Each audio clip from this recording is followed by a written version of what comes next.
주님과 함께하니 이 고요한 시간 주님의 보좌 앞에 내 마음을 쏟네. 모든 것 아시는 주님께 감출 것 없네. 내 맘과 정성 다해 주 바라나이다. 나 염려하잖아도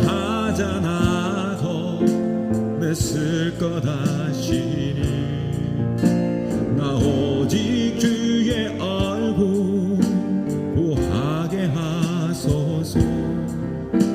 나 이해할 수 없을 때라도 감사하며 날마다 순종하며 주 따르오리라. 온 맘 다해 사랑합니다. 온 맘 다해 주 알기 원하네. 내 모든 삶 당신 것이니 주만 섬기리. 온 맘 다해 주님과 함께하니 이 고요한 시간 주님의 보좌 앞에 내 마음을 쏟네. 모든 것 아시는 주님께 감출 것 없네. 내 마음과 정성 다해 주 바라나이다. 나 염려하잖아도 내 쓸 것 아시니 나 오직 주의 얼굴 구하게 하소서. 다 이해할 수 없을 때라도 감사하며 날마다 순종하며 주 따르오리다. 온 맘 다해 사랑합니다. 온 맘 다해 주 알기 원하네. 내 모든 삶 당신 것이니 주만 섬기리. 온 맘 다해 온 맘 다해 사랑합니다. 온 맘 다해 주 알기 원하네. 내 모든 삶 당신 것이니 주만 섬기리. 온 맘 다해 온 맘 다해 사랑합니다. 온 맘 다해 주 알기 원하네. 내 모든 삶 당신 것이니 주만 섬기리. 온 맘 다해.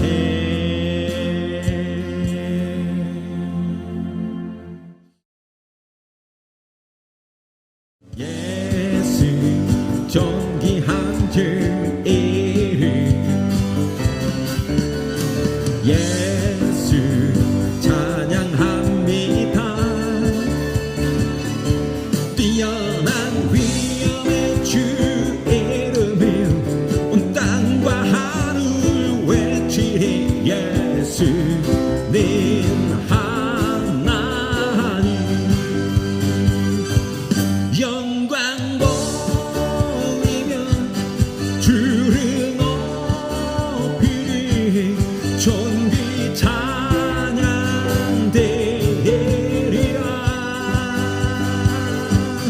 영광 돌리며 주를 높이리 존귀 찬양되리라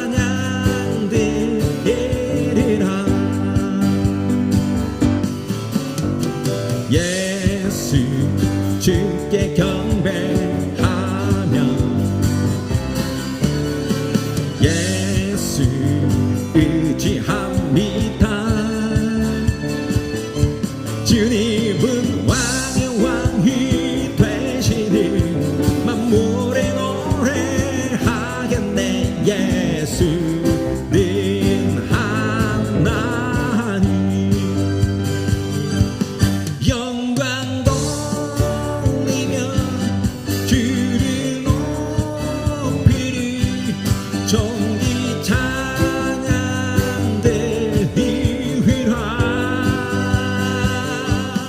영광 돌리며 주를 높이리 존귀 찬양되리라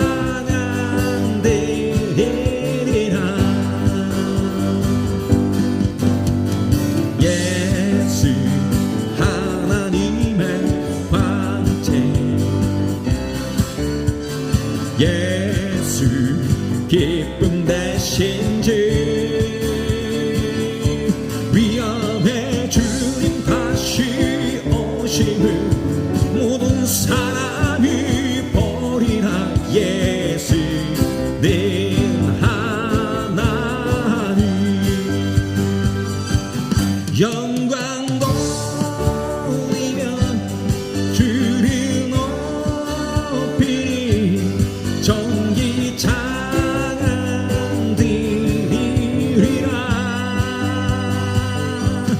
영광 돌리며 주를 높이리 존귀 찬양되리라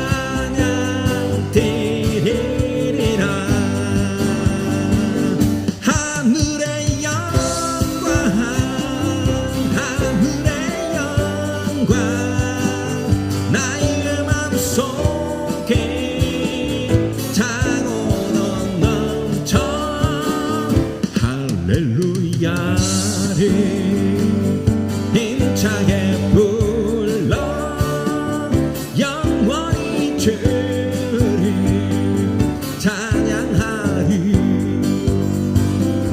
태산을 넘어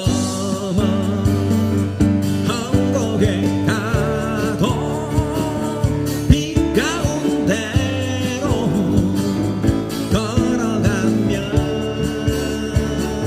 주께서 항상 지키시기로 약속한 말씀 변치 않네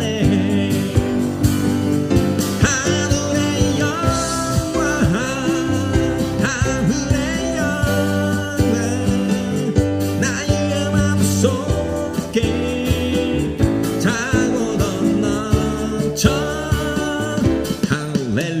할렐루야를 힘차게 불러 영원히 주를 찬양하리 캄캄한 밤에 다닐지라도 주께서 나의 길 되시고 나에게 밝은 빛이 되시리 길 잃어버릴 염려 없네 하늘의 영광 하늘의 영광 나의 맘속에 장어도 넘쳐 할렐루야를 힘차게 불러 영원히 주를 찬양하리 투명한 깊이 마음의 바다 찬란한 천국 바라보고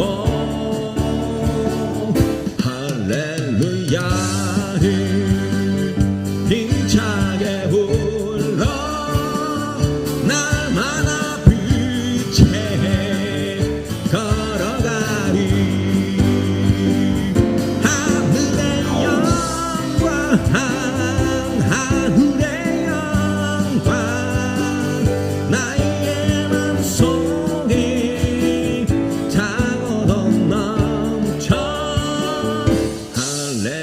할렐루야를 힘차게 불러 영원히 주를 찬양하리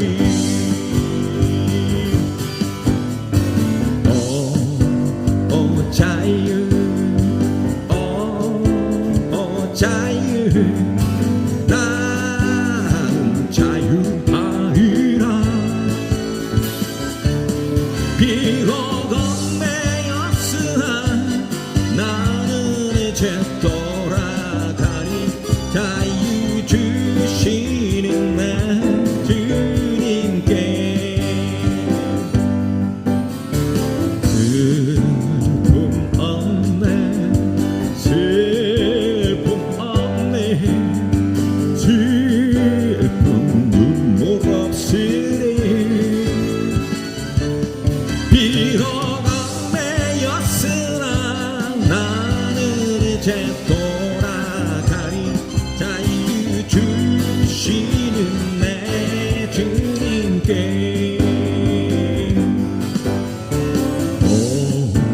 노래하리 노래하리 나는 노래하리라 비록 얽매였으나 나는 이제 돌아가리 자유 주시는 내 주님께 큰 소리로 큰 소리 큰 소리 나는 크게 외치리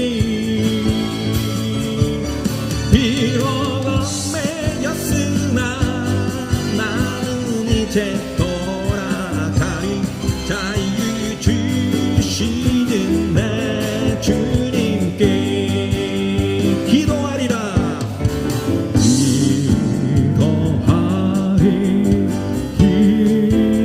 기도하리 난 기도하리라 비록 얽매였으나 나는 이제 돌아가리 자유 주시는 내 주님께 누구든지 목마르거든 내게로 와서 마셔라 누구든지 목마르거든 내게로 와서 마셔라 나를 믿는 자는 성경의 이름과 같이 그 배에서 생수의 강이 흘러나리라 누구든지 예수 믿으면 구원을 얻으리로다 누구든지 예수 믿으면 구원을 얻으리로다 나를 믿는 자는 성경의 이름과 같이 그 배에서 생수의 강이 흘러나리라 누구든지 예수 믿으면 영생을 얻으리로다 누구든지 예수 믿으면 영생을 얻으리로다 나를 믿는 자는 성경의 이름과 같이 예수 생수의 강이 흘러나리라. 누구든지 예수 믿으면 기쁨을 얻으리로다. 누구든지 예수 믿으면 기쁨을 얻으리로다. 나를 믿는 자는 성경의 이름과 같이 그 배에서 생수의 강이 흘러나리. 나를 믿는 자는, 나를 믿는 자는 성경의 이름과 같이 그 배에서 생수의 강이 흘러나리라.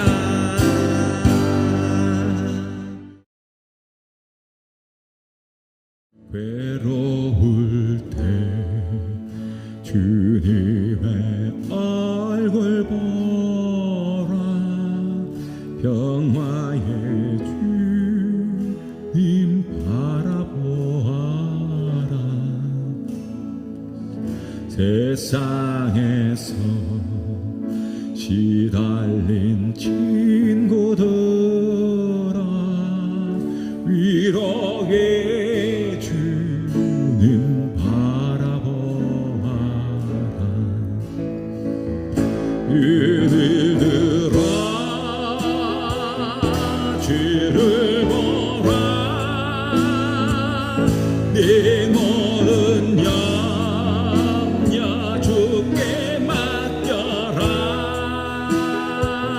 슬플 때에 주님의 얼굴 보라. 사랑의 주님 안식 주리라. 힘이 아프고 내 마음 연약할 때 능력의 주님 바라보아라. 주의 이름 모르는 모든 자를 힘주시고 늘 지켜주시고. 누구들아 주를 보라. 내 모든 염려 주께 맡겨라. 슬플 때에 주님의 얼굴 보라. 사랑의 주님 안식 주리라. 너희들아 주를 보라. 내 모든 염려 주께 맡겨라. 슬플 때에 주님의 얼굴 보라.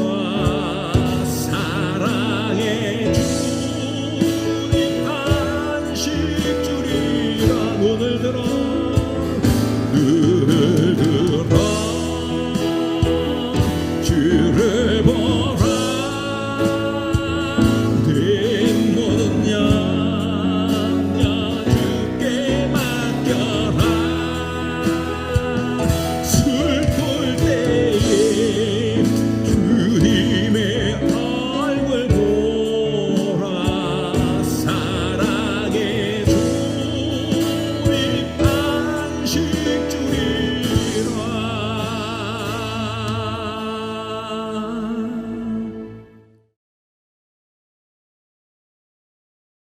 날마다 숨 쉬는 순간마다 내 앞에 어려움이 보내. 주님 앞에 이 몸을 맡길 때 슬픔 없네 두려움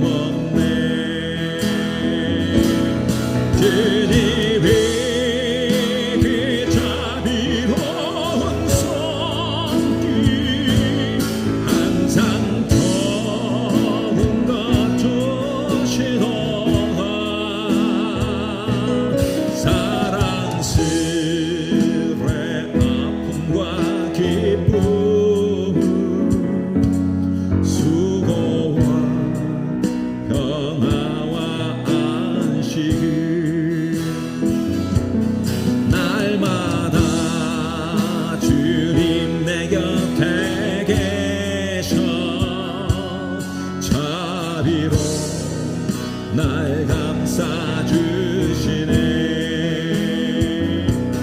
주님 앞에 이 몸을 맡길 때 힘주시네. 위로함 주네. 어린 나를 보내 안으시사 당당 평안함 주시도다. 내가 살아 숨을 쉬는 동안 살피시다 약속하셨네. 인생의 어려운 순간마다 주의 약속 생각해보네. 내 맘속에 믿음 잃지 않고 말씀 속에 위로를 얻네. 주님의 도우심 바라보며 모든 어려움이 기도가 흘러가는 순간순간마다 주님 약속 새겨봅니다. 주님의 도우심 바라보며 주님의 도우심 바라보며 모든 어려움이 기도가 흘러가는 순간순간마다 주님 약속 새겨봅니다.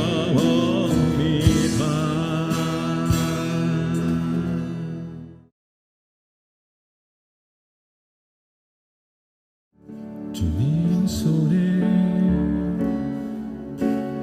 맡겨드리니 나의 삶 주님께. 주님 손이 나의 삶 붙드네. 주의 것 영원히.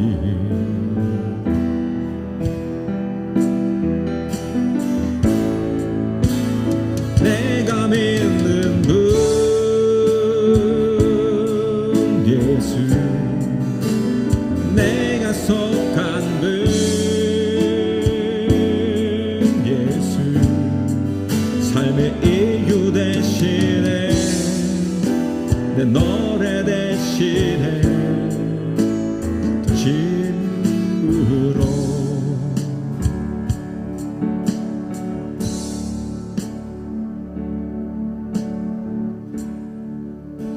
주와 함께 걸어가리라. 모든 길을 주실래. 주 뜻 안에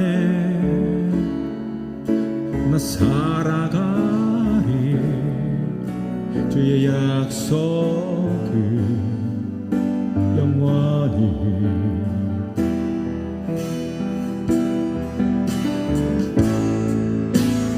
내가 믿는 분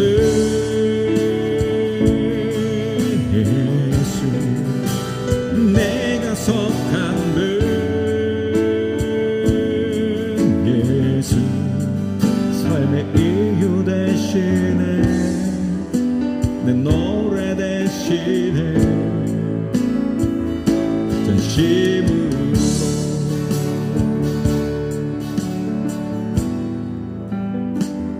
경배하리.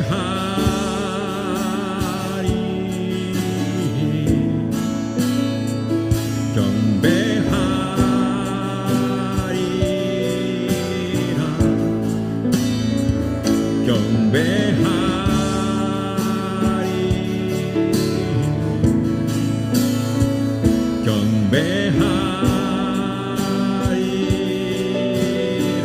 다시 한 번 더 경배하리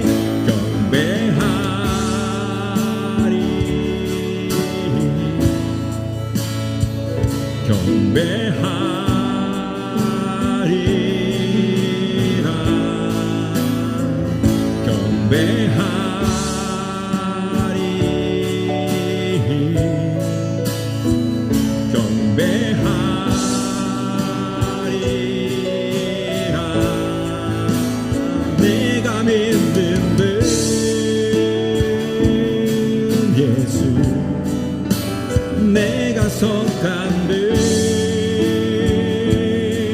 예수, 삶의 이유 대신에 내 노래 대신에 진심으로.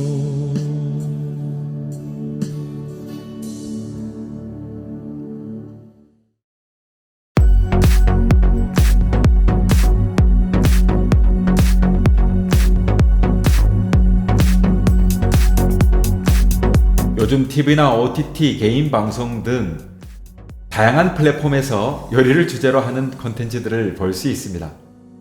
그리고 유명한 요리사들이 생겨나기 시작하였고, 또 유명한 맛집들이 생겨나고, 알려지지 않은 맛집을 찾는 맛집 투어가 일상이 되기도 했습니다. 그리고 평점을 온라인상에 매기며 저마다 맛을 평가합니다. 요즘 말로 내 돈 내산인데, 이왕이면 한 끼를 먹더라도 맛난 것을 먹는 게 좋은 것 아니겠습니까? 그러나 무엇을 먹든 한 끼니 싸고 양 많은 것을 먹으면 되지 않느냐고 생각할 수도 있는 것입니다. 어쨌든 우리 주변에 미각을 자극하는 다양한 음식과 식재료들을 보자면 인간의 탐욕이 얼마나 대단한가를 엿볼 수 있습니다. 하루에 적어도 3번은 먹는 문제를 고민하니 이 먹는 문제야말로 인간이 생을 마치는 순간까지 겪는 고민이요 갈등일 것입니다. 그러니 인간 타락의 문제도 선악을 알게 하는 나무의 열매를 먹은 먹거리의 문제였는지 모르겠습니다. 이삭은 그의 나이 40세에 아내 리브가를 맞이하여 가정을 꾸렸으나 20년이 되도록 자녀가 없었습니다. 성경은 이삭이 리브가를 지극히 사랑하였고 그녀가 임신하지 못한 것으로 그녀를 위해 20년을 한결같이 하나님께 간구하였다고 기록하고 있습니다. 한마디로 쌍둥이 에서와 야곱은 이삭의 기도 응답이었던 것입니다. 그런데 이 행복하던 가정에 문제가 일어나기 시작한 것이 바로 장자권이라는 자녀 문제였고, 여기에서 결정적인 영향을 미친 것이 바로 먹거리였습니다. 에서와 야곱 간의 붉은 죽 사건이나 야곱이 아버지 이삭을 속이고 장자의 축복을 받은 사건 모두 먹거리가 그 중심에 있었습니다. 창세기 25장 28절에 이삭은 에서가 사냥한 고기를 좋아하므로 그를 사랑하고 리브가는 야곱을 사랑하였더라 라고 기록하고 있습니다. 한마디로 말하자면 이삭은 사냥한 고기를 좋아하는 미식가였고, 에서를 사랑한 이유가 바로 에서가 사냥을 하는 들사람이었다는 것입니다. 창세기 27장 4절에 보면 이삭이 에서에게 말하기를 내가 즐기는 별미를 만들어 내게로 가져와서 먹게 하여 내가 죽기 전에 내 마음껏 네게 축복하게 하라 라고 기록하고 있습니다. 이것을 통해 우리가 유추할 수 있는 것은 이삭은 고기를 즐겨 먹는 사람이라는 것입니다. 이스라엘 사람은 자기들이 기르는 가축인 양고기, 염소고기 같은 것을 먹지 들짐승이나 야생의 고기를 먹는 것을 권하지 않습니다. 야생의 고기는 귀하고 당연히 더 적은 것입니다. 에서가 사냥한 그 고기는 영적인 의미에서 보면 세상적인 것을 말하는 것입니다. 이삭은 말년에 육신의 눈만 먼 것이 아니라 영적 눈도 멀어졌고 미각도 멀어버렸던 모양입니다. 성경을 보면 야곱은 사냥한 음식이 아닌 집안이 기르는 염소로 리브가에게 가져가 음식을 만들었다고 했습니다. 이삭이 앞을 못 봐 아들을 구분 못했다 해도 미식가라면 분명히 다른 요리의 맛을 구분해야 하는 것입니다. 아무튼 자신이 좋아하는 그 별미를 만들어 오는 아들을 축복하겠다고 하는 이 어처구니 없는 일로 야곱이 아버지 이삭을 속이게 되었고, 그 결과 장자권이 야곱에게 넘어가고 에서와 심각한 갈등에 휩싸이는 등 결국 세상 맛에 빠져 별미를 즐기는 이삭의 식성이 마침내 가족 간의 불화로 치닫게 하는 모든 사건의 근간이 되어버렸다 해도 과언이 아닐 것입니다. 우리의 삶도 마찬가지입니다. 세상의 맛에 취해 영의 것을 얻지 못하고 세상의 단맛을 끊어버리지 못한다면 이러한 위기를 자초하게 될 것입니다. 그러므로 이제 저와 여러분, 우리는 하늘의 신령한 단맛, 달고 오묘한 말씀, 송이꿀보다 단 말씀의 맛에 빠지는 은혜가 있기를 바라고 원합니다.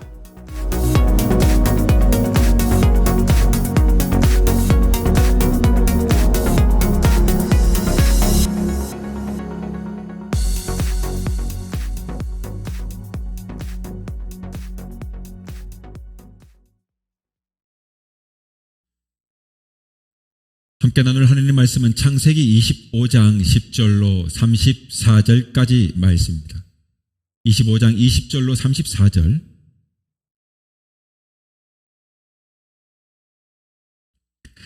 이삭은 40세의 리브가를 맞이하여 아내를 삼았으니 리브가는 밧단 아람의 아람 족속 중 부두엘의 딸이요 아람 족속 중 라반의 누이였더라. 이삭이 그의 아내가 임신하지 못하므로 그를 위하여 여호와께 간구하매 여호와께서 그의 간구를 들으셨으므로 그의 아내 리브가가 임신하였더니 그 아들들이 그의 태 속에서 서로 싸우는지라. 그가 이르되 이럴 경우에는 내가 어찌할꼬 하고 가서 여호와께 묻자온대 여호와께서 그에게 이르시되 두 국민이 네 태중에 있구나. 두 민족이 네 복중에서부터 나누이리라. 이 족속이 저 족속보다 강하겠고 큰 자가 어린 자를 섬기리라 하셨더라. 그 해산 기한이 찬즉 태에 쌍둥이가 있었는데 먼저 나온 자는 붉고 전신이 토롯 같아서 이름을 에서라 하였고 후에 나온 아우는 손으로 에서의 발꿈치를 잡았으므로 그 이름을 야곱이라 하였으며 리브가가 그들을 낳을 때에 이삭이 60세였더라. 그 아들들이 장성함에 에서는 익숙한 사냥꾼이었으므로 들 사람이 되고 야곱은 조용한 사람이었으므로 장막에 거주하니 이삭은 에서가 사냥한 고기를 좋아하므로 그를 사랑하고 리브가는 야곱을 사랑하였더라. 야곱이 죽을 쑤었더니 에서가 들에서 돌아와 심히 피곤하여 야곱에게 이르되 내가 피곤하니 그 붉은 것을 내가 먹게 하라 한지라. 그러므로 에서의 별명은 에돔이더라. 야곱이 이르되 형의 장자 명분을 오늘 내게 팔라. 에서가 이르되 내가 죽게 되었으니 이 장자의 명분이 내게 무엇이 유익하리요? 야곱이 이르되 오늘 내게 맹세하라. 에서가 맹세하고 장자의 명분을 야곱에게 판지라. 야곱이 떡과 팥죽을 에서에게 주매 에서가 먹으며 마시고 일어나 갔으니 에서가 장자의 명분을 가볍게 여김이었더라. 아멘. 네, 오늘은 창세기 25장 20절에서 34절 말씀을 통해서 행복한 사람으로 사는 길이라는 제목으로 말씀을 함께 나누겠습니다. 귀한 은혜가 될 수 있기를 바랍니다. 제가 평상시에 앞으로는 현대인의 그 쉬운 성경을 함께 낭독을 하는데 오늘은 개역 개정판으로 성경을 읽었습니다. 성경을 해석하기에 조금 이해를 돕기 위해서 개역 개정판으로 함께 말씀을 나누었습니다. 고대의 히랍 철학이라 불리는 위대한 철인을 배출한 나라요. 또 민주주의라는 정치 체계, 또 올림픽이라고 하는 문화 등 위대한 문명을 지닌 지금의 그리스로 불리는 헬라는요, 알렉산더 시대에 이르러 꽃을 피웁니다. 그래서 세계를 정복하고 또 그들의 찬란한 문명을 세계에 전파했습니다. 알렉산더 대제 이후 무려 2000여 년 이상이 지났음에도 훨씬 넘어버린 오늘날에도 우리는 그 놀라운 속도로 발전하는 과학 문명, 현대 과학 문명 아래 사는데도 불구하고 이러한 헬라적인 사고방식 속에 살아가고 있습니다. 우리가 잘 아는 철학자들 있잖아요. 또 그 철학자들은 더불어 천문학과 또 과학을 혹은 수학까지 했던 사람들이 대부분이다 보니까 이런 헬라적 사고와 철학이 오늘날 과학이 발달한 문명의 이 길을 누리는 시대에도 헬라적인 사고로 살아가는 삶을 살고 있는 것이 오늘날이다 할 수 있습니다. 그런데 여러분, 이런 헬라 사람들은요, 고대 히랍 사람들은 그럼에도 불구하고 두 가지의 상반된 사고를 가지고 있었습니다. 그들은 오늘날에 영향을 미치기까지 이르는 그런 철학적 그 높은 이성적 사조를 가지고 있음에도 불구하고 그들은요, 사물에 대해서는 매우 과학적이고 매우 이성적인 사고방식을 가지고 있는데 반해서 놀랍게도 유독 인간의 삶 그리고 죽음, 이런 삶과 죽음에 대해서는 매우 운명론적인 생각을 했다는 사실이에요. 그러니까 이성이 없어 삶과 죽음에 대해서는 굉장히 운명론적으로 바라봤단 말이에요. 이들이 사고방식의 얼마나 운명론적인지를 엿볼 수 있는 한 예로 기원전 9세기경 호메로스라는 헬라의 시인은 말하기를, 겁쟁이든 용감한 사람이든 간에 운명이 다가오면 인간은 그것을 피할 수가 없다. 운명이 다가오면 그것을 피할 수가 없다. 라고 말했습니다. 예, 일리아드를 쓴 호메로스 알죠? 그 사람이 한 말이에요. 그 대서사시 일리아스 속에 나오는 그 유명한 트로이 목마가 나오는 그 이야기 알죠? 그 사람이 한 말입니다. 헬라인들은요, 인간의 운명을 모이라이라는 세 명의 여신에 의해서 좌우된다고 생각했어요. 여러분, 고대 그리스나 로마에는 다신주의예요. 신이 많아요. 그죠? 근데 이 헬라인들은 모이라이라고 하는 이 세 명의 여신에 의해서 인간의 운명이 좌우된다고 생각했어요. 그래서 처음에는요, 클로토라고 하는 여신이 있는데 이것은 인간이 태어나는 환경을 주관하는 여신이라고 해요. 그 다음에 라케시스라고 하는 여신이 있는데 이것은 사람이 태어나서 죽을 때까지 실생활을 관장하고 주관하는 신이라고 합니다. 그리고 마지막으로 아트로포스라고 하는 여신이 있는데 이 신은요, 죽음을 관장하는 여신이라고 해요. 자, 이렇게 헬라인들은 이 세 명의 여신에 의해서 인간의 행복과 불행이 이미 운명 지어진다고 믿었습니다. 믿었어요. 그러나 아브라함과 이삭과 야곱의 삶을 통해서만 보아도 성경은요, 운명론적으로 인생을 단정하지 않습니다. 가끔 칼빈의 여정론을 우리가 신봉한다고 우리 같은 장로교인들에게도 그 운명론적으로 삶을 바라본다고 말하는 사람들이 있습니다만, 여러분, 예정론과 운명론은 달라요. 엄연히 달라요. 예정론은요, 구원에 이르는 과정으로 작게 보면 인간의 삶이고 크게 보면 인류, 그리고 또 온 세상의 모든 그 과정을 일어날 수 있는 앞으로의 모든 그 과정을 설명하는 것으로 그 구원의 과정에 연관되어져 있는 삶의 문제들을 말할 때 예정론이라고 말하는 거예요. 그럴 때 예정론적으로 말하는 거예요. 인생을 어떻게 살아야 그러면 스스로에게 주어진 삶을 복되고 그리고 개척하며 행복을 누리며 우리가 그럼 살아갈 수 있느냐? 저는요, 오늘 함께 읽은 이 본문에서 등장하는 그 이삭의 가정을 통해 가지고 살펴보면서 이러한 문제를 함께 생각하며 은혜를 또 나누고자 합니다. 창세기 24장, 25장을 통해 볼 때 이삭의 가정에 는 두 가지 행복의 요소가 있었는데요. 첫째는 사랑이 있었습니다. 사랑이 있었어요. 창세기 24장 67절에 이삭이 리브가를 인도하여 그의 어머니 사라의 장막으로 들이고 그를 맞이하여 아내로 삼고 사랑하였으니 이삭이 그 어머니를 장례한 후 위로를 얻었더라라고 합니다. 즉 어머니 사라가 돌아가신 이후에 이삭은요 그 아내 리브가로 말미암아 위안을 얻고 그리고 정신적으로 또 육체적으로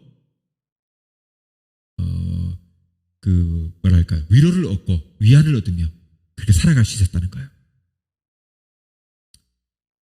여러분 여기서 사랑하였다 라는 말이 있습니다. 아내로 삼고 사랑하였으니 그랬거든.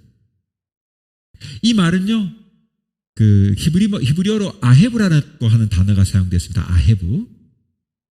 사랑이라고 하는 단어가 성경에 참 많이 나와요. 여러 가지가 있는데 그 중에 여기에 나온 본문에 나온 히브리 말은 아헤브입니다. 이것은 정신뿐 아니라 육체적이고 열정적인 사랑을 말할 때 사용되는 단어예요. 자, 이러한 사랑의 관계로 이루어진 가정이 여러분 얼마나 행복하겠습니까? 자, 둘째로 보면 또 어떤 게 있냐면 두 번째는 기도하는 가정이었어요. 첫 번째는 사랑이 넘치는 가정. 부부가 사랑이 끊임없이 넘치는 가정. 두 번째는 기도의 가정이었어요. 기도의 가정. 21절에 보면 오늘 보면 함께 나눈 21절에 보면 이삭이 그 아내가 임신하지 못함으로 그를 위하여 여호와께 간구하매라고 나오거든요.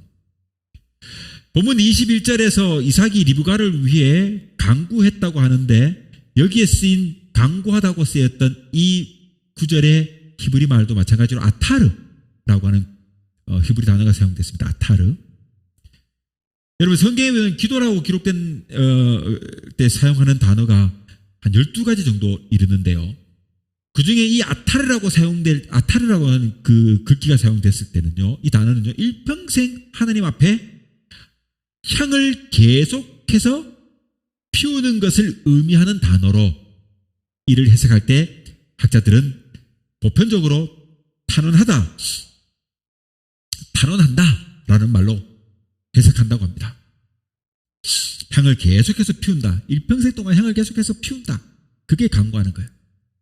즉 매일매일 일평생을 쉬지 않고 기도했다. 탄원한다. 이런 의미예요. 아무튼 이 말은 뭡니까? 이삭과 리브가의 기도가 일평생 하나님 앞에 향해 계속해서 향을 피우는 그런 모습처럼 의미처럼 지속적으로 기도했다는 것을 알 수가 있어요. 그런데 이삭이 리브가를 맞이해가지고 결혼한 이후에 40에 결혼을 했는데 그녀가 20년 동안 아이를 가지지 못했으니까 이삭이 에서와 야곱을 낳을 때가 나이가 60이에요. 즉 이삭이 리브가가 아이를 가지 못하는 것 때문에 기도를 했는데 이 기도가 이렇게 20년 동안 아내 리브가를 위해서 이삭이 기도하자 마침내 리브가가 아기를 낳게 된 거예요. 이렇게 이 가정은요, 기도하고 응답받은 가정이에요. 여러분, 그런데 이렇게 사랑하고 기도하는 그런 행복했던 가정이 깨어지는 사건이 발생하는데 바로 자녀의 문제였어요. 자녀의 어떤 문제였냐면 자녀의 장작의 축복권, 장자권, 이 문제가 촉발된 겁니다.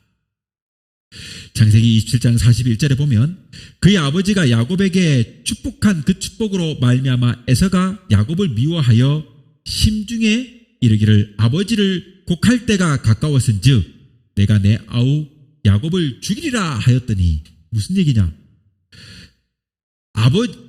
아버지가 나에게 줘야 될 이 장자의 축복이 동생 야곱에게로 가버렸단 말이에요. 그때부터 야곱을 미워합니다.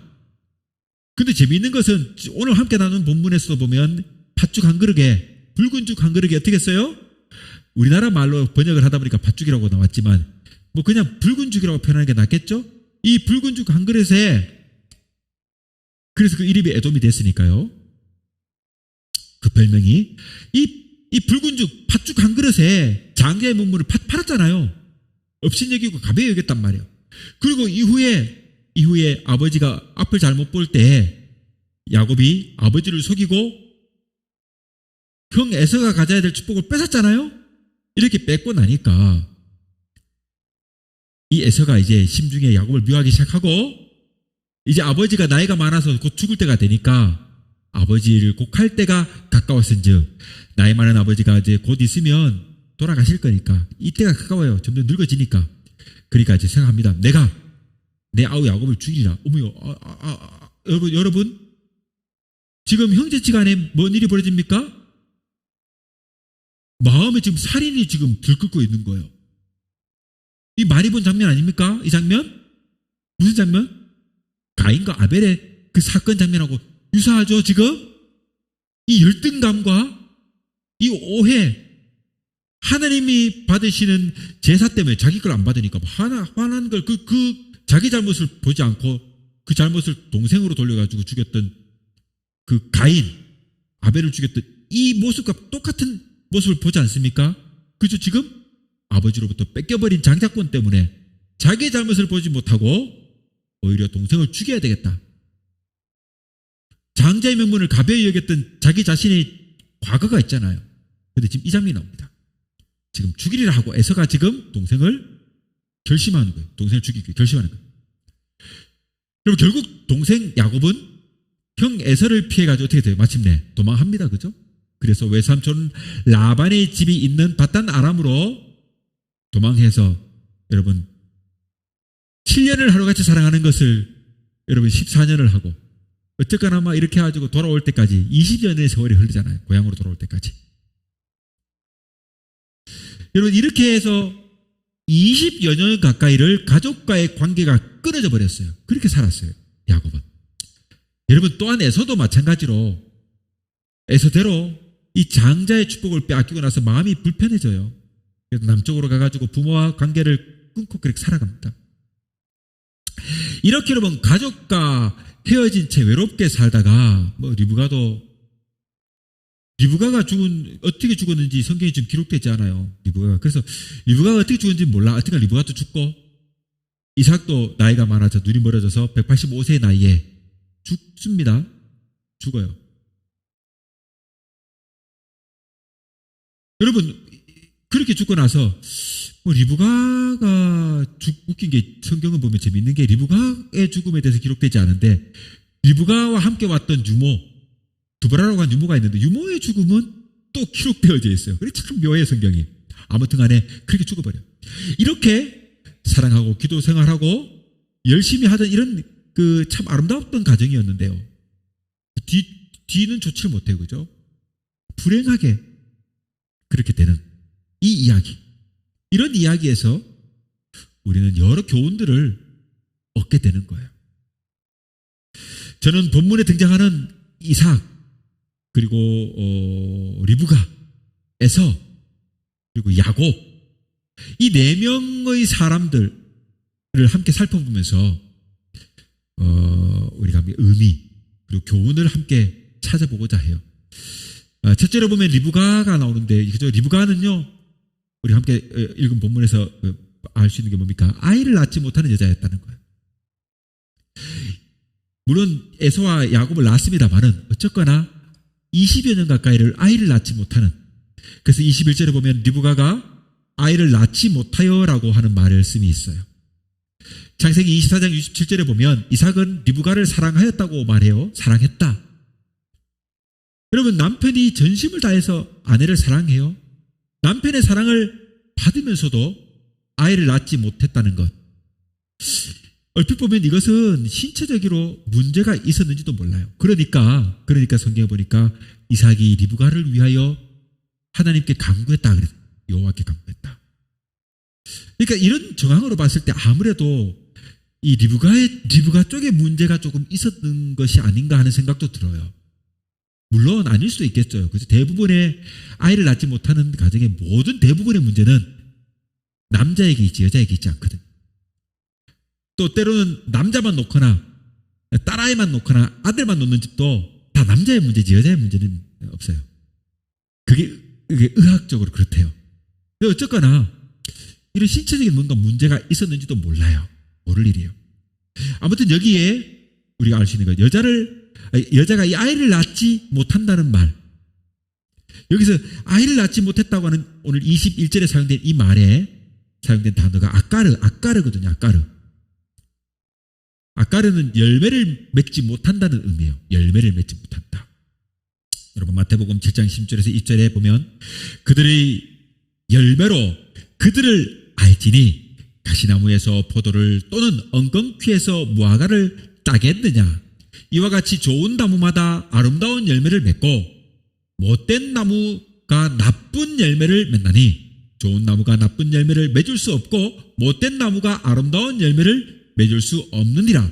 아름다운 열매를 맺지 아니하는 나무마다 찍혀 불에 던져지느니라. 이러므로 그들이 열매로 그들을 알리라라고 주님께서 경고했거든요. 여러분, 우리 신앙생활도 마찬가지예요. 성경은 주님과 우리의 관계를 신랑과 신부의 관계라고 설명하거든요. 그러므로 열매를 맺어야 돼요. 어떤 열매를 맺어야 하느냐? 갈라디아서 5장 22절 23절에 보면은 성경의 열매에 대해서 나오지 않습니까? 오직 성령의 열매는 사랑과 희락과 화평과 오래 참음과 자비와 양성과 충성과 온유와 절제다. 성경의 9가지의 열매에 대해서 말하고 있어요. 그죠? 이 같은 것을 금할 법이 없다 그랬거든요. 여러분 성령의 열매를 맺는 것을 어떤 법으로도 금할 수가 없어요. 성령을 받고 은혜를 받으면 이런 열매를 맺는다. 9가지 열매. 여러분 우리도 신앙생활을 하면서 이런 열매를 맺어야 돼요. 그래서 어떤 이는 화평한 것을 즐겨요. 믿음 생활을 깊이 하다 보면 어떤 사람들은요 자비하고 어떤 사람들은 추수하고 어떤 사람들은 사람들을 섬겨요. 나눠주는 걸 좋아하고 섬겨요. 어떤 사람들은 온유하고 스스로 어떤 사람들은 자기 자신을 절제할 줄도 알아요. 이런 모든 것들은 성령이 주시는 각 사람에게 주는 열매들이에요. 신앙생활을 오래하고 깊게 할수록 이런 열매가 맺어져야 돼요. 사도 바울은 에베소서 5장 9절에서 말하기를 빛의 열매는 모든 착함과 의로움과 진실함에 있느니라고 말씀합니다. 이러한 의미 있는 열매, 이런 열매를 맺기 위해서는 성경은 뭐라고 하냐면 내가 죽어야 가능하다고 말하고 하늘의 미랄이 땅에 떨어져 어떻게 합니까? 죽지 아니하면 하늘 그대로 있고 죽어서 썩어지면 많은 열매를 맺는다. 즉 열매를 맺기 위해서는 내가 죽어져야 돼. 내가 썩어져야 돼. 내가 희생해야 돼.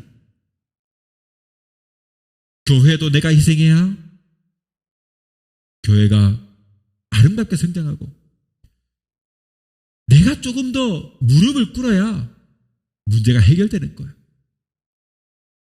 썩어지는 나 자신이 없고는 맺어지는 열매가 없다는 거예요. 여러분 우리가 잘 아는 예수님께서 베다니에서 예루살렘으로 가시는 길에 시장하여서 먹을 것이 없는가 하고 주리번 찾으시다가 무화과 나무를 하나를 발견했어요. 그죠? 갔더니 그 무화과가 잎만 무성하고 열매가 없었어요. 예수님께서 무화과를 저주하셨지 않습니까?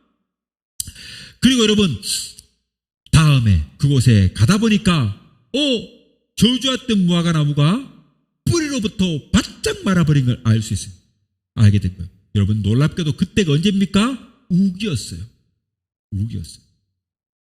말할 일이 없잖아요. 저주받으니까 바짝 말라버린 거예요. 여러분 우리도 마찬가지예요. 신앙의 열매를 맺어야 할 그때 주님께서 열매를 찾으시는 바로 그때 그런 때가 이를 때 열매를 맺지 못한다면 책망을 피할 수가 없는 거예요. 여러분, 오늘 성경에 나오는 이삭은 여러분 참 사랑의 사람이었나 봐요. 여러분, 이렇게 20년 가까이를 아이를 낳지 못하는 리브가를 위해 가지고 기도해 주었어요. 20년 동안을. 근데 생각해 보면 그것도 아버지 아브라함의 영향이 있었는지도 몰라요. 잘 알다시피 아브라함도 100세가 돼 가지고 독자 이삭을 낳았지 않습니까? 물론 그 전에 그 이스마엘을 낳긴 했습니다만은 그건 중요한 게 아니에요. 어쨌거나 늦은 나이에 낳다 보니까 그런 아버지의 모습을 보면서 아내가 아이를 갖지 못하는 것을 인내하고 참는 모습을 물론 배웠을 수도 있을 거예요. 어쨌거나 간에 이삭은 20년 동안을 참아가며 인내하며 아이를 낳지 못하는, 열매를 맺지 못하는 그 아내를 위해서 기도해 줬습니다. 기도해 줬어요. 여러분, 태의 열매는 뭡니까? 상급이에요. 자식은 여호와의 기업입니다. 시편 말씀이 그렇게 기록하고 있습니다. 자식은 여호와의 기업이고 그 태의 열매는 상급이에요. 그러니 리브가가 아이를 갖지 못하는 것은 상급이 없는 거거든. 그런데 그를 위하여 하나님께서 아이를 낳게 해달라고 이삭이 20년을 간구했다는 거예요. 자, 두 번째로 야곱이 나오지 않습니까?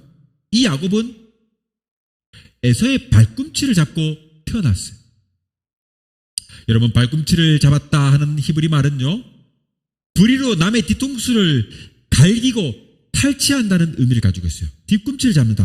발의 뒤꿈치를 잡는다. 여러 가지 말이 있지 않습니까? 그래서 야곱이라 이름 했잖아요. 그런데 거기에는 여러 가지 의미가 있어요. 사기꾼이라는 의미도 있고 막 많아요. 그런 것들이 다 이루어지는 이유, 부리로 남의 뒤통수를 갈기고 탈취한다. 그런 의미가 발뒤꿈치를 잡는 거예요. 야곱은 그가 야복강에서 천사와 씨름하여 이스라엘의 축복을 받고 후에 창세기 35장에 그 엘베델 이후에, 베델에서 엘베델 이후에 하나님께서 그를 이스라엘로 부리기 전까지는요, 그의 삶은 온통 남을 속이는 야비하고도 비열한 사람으로 살았어요. 그가 기근을 피해 그 아들 요셉의 도움으로 애굽으로 온 가족들을 이끌고 함께 이주했을 때 바로에게 자신을 어떻게 소개했습니까? 자신을 소개할 때 자전적인 말로 이렇게 합니다. 나그네 길 인생이 조상들의 연조에 미치지 못하지만 험악한 세월을 살았습니다. 바로 왕에게 했던 말이 이 말이에요. 나그네 길 인생, 그 인생에 조상들의 연조는 미치지 못하지만, 내 나이가 아직은 그렇지 못하지만 험악한 세월을 살았다. 여러분, 여기 험악하다고 하는 자신을 표현했던 그 표현 속에 야곱의 생각이 다 담겨 있는 거예요. 거기에는 출세와 성공만을 위해 살아왔던 자신의 인생을 가리켜서 험악한 세월이라고 말하는 겁니다. 또 돌이켜가지고 후일, 그가 하나님의 은혜를 받고 난 이후에 진정으로 변화가 되고 나니까, 그렇게 해서 자신의 삶을 돌이켜보면 자신의 잘못된 삶이 얼마나 후회되겠습니까? 지난날 사기꾼처럼 남을 속이고 그렇게 야비하게 살았던 그 삶을 후회하고 그 회한으로 자신의 인생을 험악한 세월이라고 표현했던 것이에요. 그 험악하다는 말 속에 야곱 자신도 자기 인생에 그렇게 봤던 겁니다. 자기 인생을. 그러니 우리는 여러분, 주님께 붙잡혀 살아야 돼요. 야곱처럼 모든 것을 얻고도 회한과 후회로 자신이 과거를 돌이켜보는 인생을 살아서는 안 돼요. 빌립보서 3장 10절에 오직 내가 그리스도 예수께 잡힌 바 된 그것을 잡으려고 쫓아가노라 하는 사도 바울의 말이 있지 않습니까? 이 말씀은 우리가 무엇을 잡아야 하는지를 분명하게 말하고 있습니다. 자, 세 번째로 에서가 있지 않습니까? 이 에서는 여러분 피곤한 사람이에요. 피곤한 사람. 매우 피곤한 사람이에요. 창세기 25장 29절에 보니까 야곱이 죽을 수 없더니 에서가 들에서 들어와 심히 피곤하여 30절에 또 뭐라 말합니까? 야곱에게 이르되 내가 피곤하니. 여러분, 에서는 피곤한 사람이에요. 피곤한 사람. 바꿔 말하면 여러분, 무척이나 열심히 들에서 일했다는 것이에요. 그죠? 열심히 일을 하다 보니까 피곤할 수밖에 바깥에서 일을 했는데 떼안볕에서 수고로 사냥하면서 짐승하고 막 싸워가면서 그렇게 사냥하니까 얼마나 피곤했겠습니까? 그렇게 열심히 일하고 들에서 사냥했다는 것을 의미하는 것일 수도 있어요. 그런데 이 피곤하다고 하는 말의 히브리어 아헤브로 말하자면 이 말은요, 지쳤다, 무감각하다, 쇠잔하다 하는 말이에요. 여러분, 에서는 들 사람이기 때문에 아침부터 밤까지 들에서만 살았어요. 들 사람이라는 말은요, 들에 속한 사람, 즉 뭐예요? 세상에 속한 사람이란 얘기. 여러분, 우리들의 모습을 한번 봅시다. 일주일 내내 세상적인 것만을 찾아다니다가 주일날 교회에 나와가지고 앉아있으니까 얼마나 피곤하겠습니까? 그러니까 예배 때 줘라. 그때 좋게 말하면 주일날이라도 그렇게 힘들게 세상 살다가 교회에 와가지고 비록 자더라도 교회에 나왔으니 참 칭찬받아 마땅함에도 불구하고 교회에서 존단 말이에요. 그러면 또 막 야단을 치는 거야. 자지 말라고 막. 설교하다가 목사님 설교하다 자는 사람 보면 갑자기 조곤조곤하게 말씀하다가 갑자기 그러므로 하면서 막 그 얘기하거든. 그럼 눈을 번쩍 뜨는 거야. 자지 말라는 거지. 그래도 힘들게 왔는데 자지 말고 그래도 네 입을 크게 열라.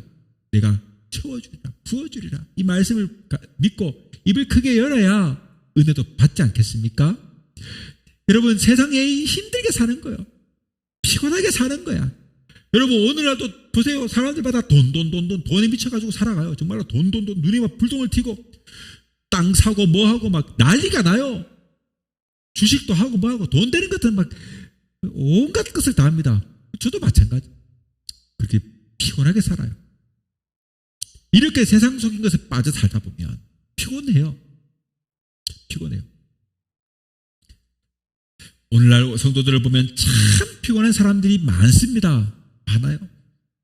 이사야 40장 30절에 30절에 보면 소년이라도 피곤하며 곤비하며 장정이라도 넘어지며 쓰러지되 오직 여호와를 앙망하는 자는 샘을 얻으리니 독수리가 날개치며 올라감 같을 것이요 다른 박질하여도 곤비하지 아니하겠고 걸어가도 피곤하지 아니하리로다라고 말합니다. 여러분, 우리는 매일매일 피곤합니다. 이 피곤을 해결할 여러분 가장 빠른 방법은요, 뭐 자양강장제, 타우린이 많이 들어간 그런 피로회복제가 아니에요. 그죠? 예? 당신의 피로를 그러면서 막 옆에 알잖아요. 그럼 카스 이런 거 그런 거 아니란 말이에요. 피로회복제가 아니에요. 바로 은혜를 받아야 우리의 삶이 피곤하지 않아요. 독수리가 날개치며 올라가는 거예요. 네? 여호와를 앙망하는 자가 그렇게 샘을 얻는 거예요. 이 자가 이런 사람이 다른 박질하여도 곤비하지 아니하고 걸어가도 피곤하지 않는 거예요. 누가? 여호와를 앙망하는 자가. 그러므로 여러분, 우리의 피로 회복제는 은혜를 받는 것입니다. 그러면 삶이 피곤하지 않습니다. 자, 마지막으로 우리가 이삭을 또 볼 수 있습니다. 이 이삭은 세상 것을 좋아한 사람. 28절에 보면 이삭은요, 에서의 사냥한 고기를 좋아함으로 그를 사랑하고 라고 기록하고 있어요. 이 구절에서 이삭은 첫째 에서를 사랑한 분명하고 가장 큰 이유가 바로 뭐냐? 에서가 사냥한 고기를 좋아하였기 때문이에요. 그것을 말하고 있는 거예요. 여러분, 사람의 성격을 성경을 자세히 보면 한 번씩 이렇게 알 수 있는 부분들이 있거든요. 여러분, 이 말씀을 읽다가 여기에서 번뜩 끌었어요. 이삭이 에서를 사랑했던 이유가 그거였구나. 누군가 사랑할 때는 이유들이 조금씩 있거든요. 있어요. 단지 리브가는 야곱을 사랑하여라고 말했는데 그 이유는 모르겠어요. 그런데 이 이삭은 에서를 사랑했던 분명한 이유가 기록되어 있거든. 그것은 사냥한 고기를 좋아했단 말이에요. 에서가 사냥한 그 고기. 또 창세기 27장 4절에 보니까 내가 즐기는 별미를 만들어 내게로 가져와서 먹게 하여 내가 죽기 전에 내 마음껏 네게 축복하게 하라 그랬거든. 내가 즐기는 별미. 여러분 아무래도 이랬던 것 같아요. 에서가 사냥하는 고기를 이삭이 좋아했고 에서가 고기를 사냥해 오면 그 아버지 이삭이 좋아하는 별미를 자기를 사랑하니까 여러분 사랑하면 마음이 통하잖아요. 그래서 별미를 늘 만들어 줬던가 봐요. 그러니까 이렇게 말합니다. 내가 즐기는 별미를 만들어 내게로 가져와서 먹게 해라. 나한테 만들어 줘. 그러면 내가 이걸 먹고 나서 내가 죽기 전에 너한테 마음껏 그냥 온 힘을 다해 가지고 너에게 전심을 다해 축복해 줄 거니까 장자의 축복을 줄 테니까 사냥해 와라. 이 말이거든. 그래서 별미를 만들어 와라. 여러분 이것을 통해 우리가 유추할 수 있는 것은 뭡니까? 이삭은 고기를 즐겨 먹기를 좋아하는 사람이라는 것. 이스라엘 사람은 자기들이 기르는 가축인 양, 염소, 소 이런 것을 먹지 들짐승이나 야생의 고기를 먹는 것을 그렇게 권하지 않아요. 여러분 야생의 고기는 귀하지 않겠습니까? 야생이니까. 우리도 자연산 귀하잖아요. 자연산 거면 더 비싸요. 그죠? 더 적으니까. 양식하지 않는 것은 해녀들이 물에 들어가가지고 물질질에 들어가가지고 따오는 그런 여러분 해산물들 얼마나 비쌉니까? 비싸요. 귀하니까요. 자연산이니까. 야생의 고기는 귀하고 더 적은 것이에요. 그러니 에서가 사냥하는 그 고기는요 맛있지 않겠습니까? 그런데 영적인 의미에서 보면 이것은 세상적인 것이 에서의 사냥한 고기는 한마디로 말하면 세상적인 것을 의미하는 거예요. 영적인 의미로. 그러니 이삭은 세상적인 것을 좋아한 것이에요. 물론 제 이 해석도 편협될 수 있어요. 편협할 수 있어요. 어쨌거나 그렇게 우리가 보자면 그렇다는 거예요. 그리고 마침내 그 말년에 그는요 눈이 멀었어요. 육신의 눈이 점점 나이가 들면서 멀어져요. 그런데 그가 육신의 눈만 먼 것이 아니라 영적인 눈도 멀어버렸던가 봐요. 사실 따지고 보면 그는요 미각도 이미 잃어버린 것 같아요. 멀어진 것 같아요. 성경을 보면 야곱은 사냥한 음식이 아닌 집안에 기르는 염소를 가지고 리브가에게 가져갔고 리브가가 음식을 했어요. 그리고 그것을 야곱이 아버지에게 갖다 바쳤단 말이에요. 여러분 집에서 기르는 염소의 맛과 바깥에서 잡은 짐승은 다르지 않겠습니까? 그리고 늘 먹던 별미? 그 별미는 에서가 만든 별미 아닙니까? 근데 지금 야곱이 갖다 바친 이 음식은 리브가가 만든 집에서 기르는 염소의 음식이었단 말이에요. 그러니까 적어도 이삭은 그가 미식가라면 분명히 이 다른 맛을 구분해야 해요. 그죠? 근데 앞을 못 봐가지고 그 둘째 막내 이삭이 이 형이 털이 있으니까 몸에 털을 이렇게 감아가지고 이렇게 속였는데 앞을 못 보니까 그 속았다고 쳐요. 목소리도 좀 속을 수 있다 쳐. 그런데 먹는 음식도 완전 다른데 그것을 먹고도 알아보지 못해요. 아무튼 자신이 좋아하는 그 별미를 잡아오는 아들을 축복하겠다고 하는 이 어처구니 없는 그 일 때문에 마침내는 야곱이 아버지를 속이는 나쁜 놈이 됐고 그 결과 장자권이 또 야곱에게 넘어가 버렸고 마침내는 에서와 심각한 갈등에 휩싸이는 등 결국 이삭이 이 세상 맛에 빠져 별미를 즐기는 일 때문에 그 식성이 마침내 어떻게 됩니까? 가족 간의 불화로 치닫게 되는 모든 사건의 근간이 되어버리는 어처구니 없는 일이 벌어졌단 말이에요. 이처럼 세상 것을 끊지 못하면 마침내 우리의 삶도 심각한 상황을 만나게 될 수 있는 것입니다. 자, 그럼 이제 우리가 살펴본 이 네 사람을 통해서 함께 말씀을 맺으면서 생각해 봅시다.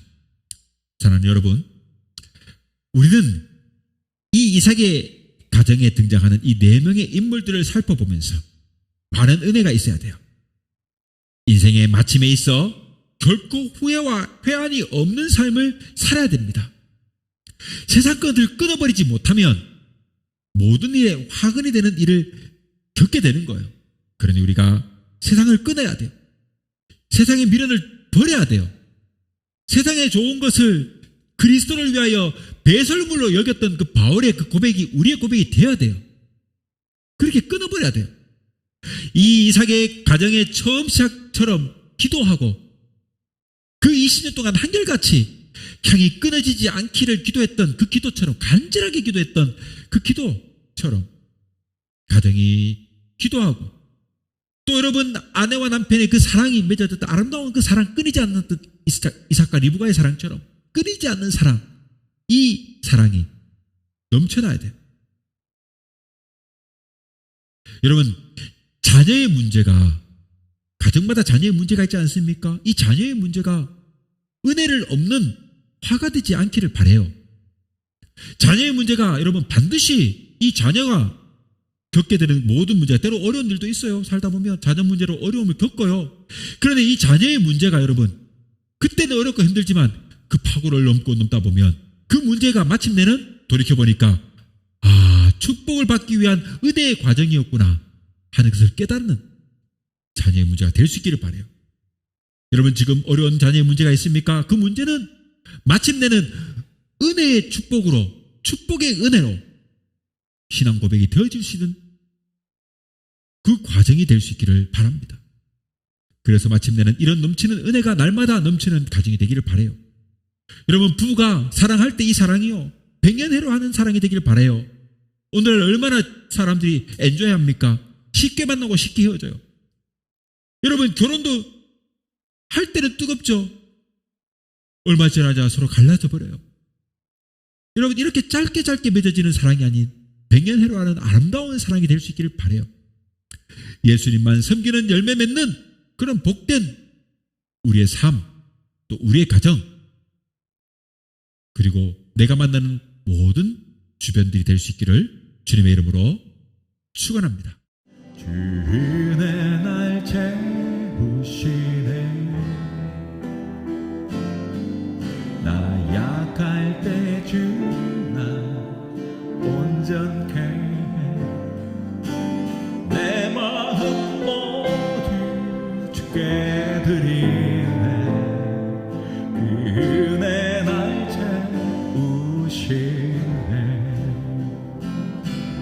주 은혜 날 채우시네. 나 약할 때 주 나 온전케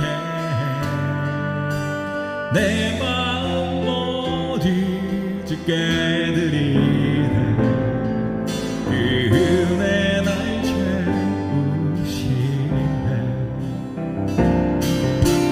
주님의 약속을 잊지 하니 그 사랑 날 붙드시네. 또 결론의 죄 모두 씻어지니 그 자비만 고합니다. 주 은혜 날 채우시네. 나 약할 때 주 나 온전케 내 마음 모두 주께 드리네. 그 은혜 날 채우시네. 그 피로